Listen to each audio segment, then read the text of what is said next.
Let's end today's show with a little bit of Bravo news. I liked this whole gay Halloween thing that I kept seeing. I saw this one guy dressing up as Kelly Bensimone, and then his friend was the taxi behind him, and they were just running in the streets of Manhattan, which was absolutely iconic for any OG Roni fan. Andy Cohen was on Call Her Daddy. What's up, Daddy Gang? He did say that if he had say, he would absolutely put out the season of Ultimate Girls Trip that included the Brandi Glanville and Caroline Manzo blow up in Morocco. If Andy's saying yes, let's do it. And he makes it very clear. He's like, so many people think I'm the one who makes every single decision at Bravo. He's like, that's very much not the case. I'm a loud voice at Bravo, but I'm not the only one who's able to make serious decisions for the network. This week I fell for an AI image of Raquel Leviss from Vanderpump Rules getting married to her boyfriend. This image was so realistic.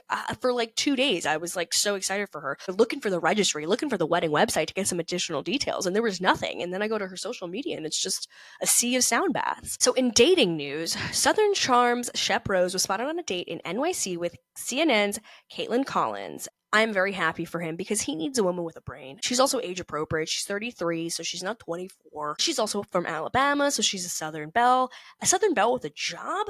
I thought that was very promising. I did come across a caption of a AI photo, again, back to AI, of Craig, Whitney, Austin, and Shep as the Beatles. The caption was, I know Whitney Sudler will especially love this. We talk about our reverence for the Beatles with great vigor. I'm positive Curl the Warrior King feels similarly, considering his classic rock roots. Now Craig Conover? I'm not 100% sure. His musical tastes are a bit different modern. You should see us with the aux cord. It's a battle. It's giving Boomer Dad on Facebook.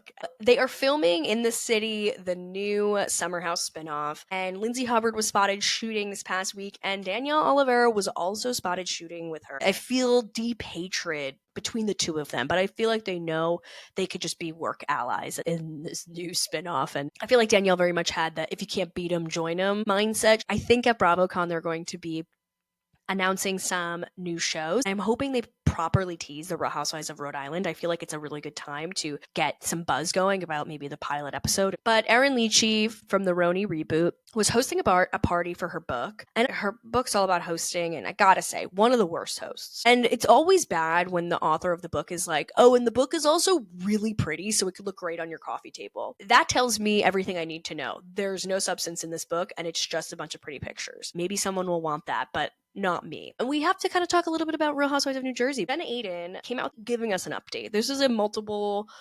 screenshot update saying, a lot of you have been asking me if I'm still on the show. I can honestly say that nobody has told me anything, but I haven't checked either. Life's been pretty busy. You probably know more than me, actually. I've heard they're test filming, and I wasn't invited to BravoCon, so by the looks of it, I have to say it's probably not good. Maybe that's how they fire people these days, by just moving on and without telling them. Maybe it's awkward for them. I don't know. But if they did tell me, I would have said, thanks for letting me know. And thanks so much for the journey. Wish you guys the best. And I mean that. It's time to keep moving. And I got a podcast. And it's called TV Gold. And it's not about the housewives, LOL. Of course, I'll touch on it at times. It was such a big part of my life. But the podcast is going to be more about pop culture, entertainment, fashion, health, wellness, and beauty. Wait, that's kind of what my show's about. Wait, we should collab. Jen Aiden is like, why the fuck did I lose my career over a crash out at Jersey Mike's? That is such a fall from grace. Word is that Kathy Wakili's possibly coming back to Jersey Housewives.